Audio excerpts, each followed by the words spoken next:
Breaking news in the Bronx. This is Bronx Fan Central. This new update about the New York Yankees might have a much bigger impact than it seems. And no, this isn't just about a single game or one isolated play. There's something happening here at the same time in both the present and the future of this team. On one side, you have Aaron Judge, continuing to build a legacy that's already starting to enter historic territory within the franchise.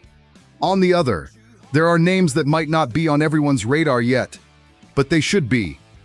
I'm talking about young players who are absolutely dominating in the minor leagues and sending a very clear message. And that's where things get interesting, because this isn't just about stats. This changes decisions. This changes the team's timing. And it could completely reshape what the Yankees are going to be even this season. Now tell me, are you also starting to feel like something big is building here? News 01. Aaron Judge climbs the Yankees' all-time ranks. New York Yankees. Something is happening here. In the home opener, first time at the plate, and Aaron Judge does what he always does. Home run. 2 RBIs. And it wasn't just another ball leaving the yard. With that swing, Judge reached 835 career RBIs, passing a big name in franchise history, Greg Nettles. Now he's the 15th player with the most RBIs in Yankees history. And that changes the way we start looking at his career. And you already know how the stadium reacted. That moment when the ball goes up and everyone stands before it even comes down. Because when it's Judge, you feel it. It's not doubt, it's certainty. The crowd already expects greatness, and somehow he still delivers something bigger. And then the conversation starts. How far can this guy go? Now let's put this in the right context. Judge arrived in MLB later than most all-time greats. That always held his total numbers back a bit. But even so, he's climbing Yankees history faster than a lot of guys who started earlier. And here's the detail. He's still in the middle of his career. This is not the end of the story.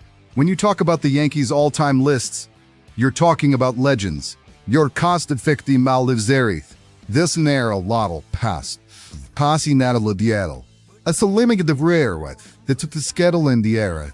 This no dear glist. You're not list when you're muddles. Ricatola. Were you no recia? When they were lady. Players who defined eras.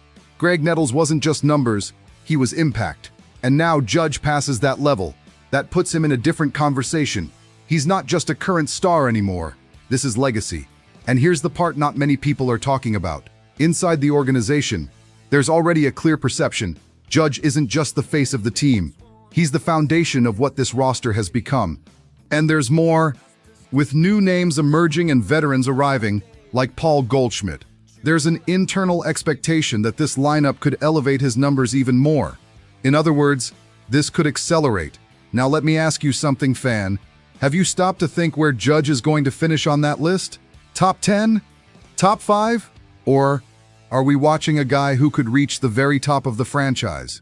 Because the pace is not normal. The most impressive thing here isn't just the home run. It's consistency. Judge doesn't rely on hot streaks. He doesn't rely on moments. He produces always. And that completely changes his weight inside the team. You don't build a roster without factoring that in.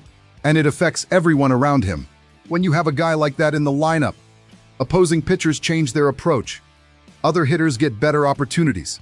The pressure spreads. Judge doesn't just produce, he alters the entire game. Now bring that into this season. The Yankees have started strong, but what separates a good team from a real contender is stars deciding games, and that's exactly what we're seeing. If Judge maintains this level, this offense reaches another ceiling. I'll be straight with you. We're normalizing something that isn't normal. What Judge is doing year after year isn't just production, it's dominance. And me, watching this team every day, I get the feeling we still haven't seen his peak.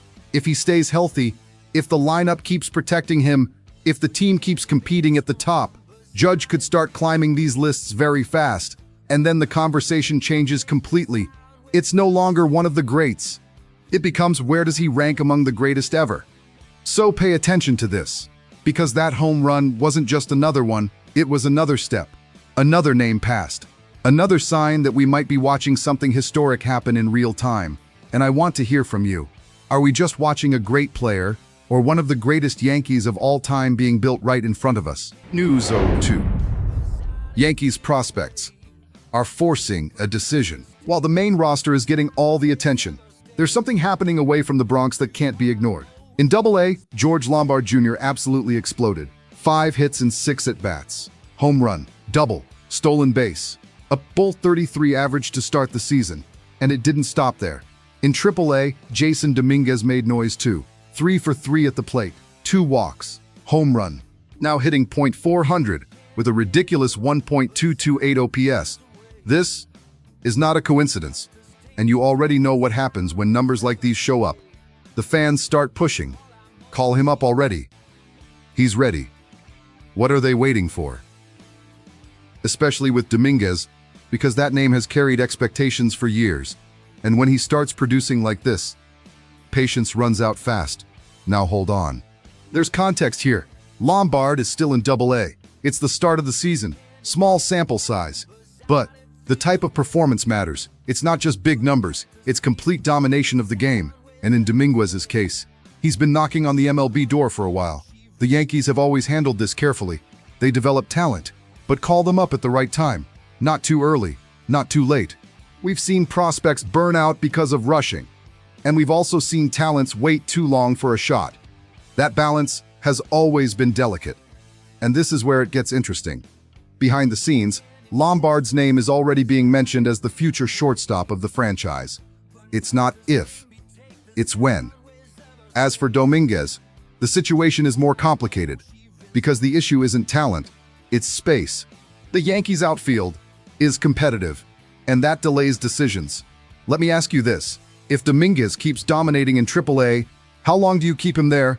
Another month? 2? Or do you call him up now and figure it out later? Because at some point, you can't ignore it anymore. Calling up a prospect isn't just about performance. It's about timing, service time, confidence, and roster fit. But here's the key point. When a player starts dominating his current level, keeping him there can actually slow development. And that's a concern. If Dominguez comes up, someone loses playing time. Simple as that. The outfield rotation changes, internal pressure rises, and that can affect the clubhouse, but at the same time, it adds offensive explosiveness, and that can change games. Now think about the season. The Yankees want to compete, and compete for real. If these young players come up and produce, the team's ceiling rises a lot, especially if the impact is immediate. The difference between making the playoffs and contending for a title sometimes comes down to a player like this. I'll tell you what I'm seeing. This isn't just a hot start. This is a signal. Especially from Dominguez, he looks ready, more mature, more controlled at the plate. And Lombard, he's coming fast, really fast. Scenario 1, Dominguez stays hot, gets called up in the next few weeks. Scenario 2, the Yankees wait for a larger sample. Scenario 3, injury or drop in production on the main roster, immediate call-up. And Lombard, he's more of a midterm project.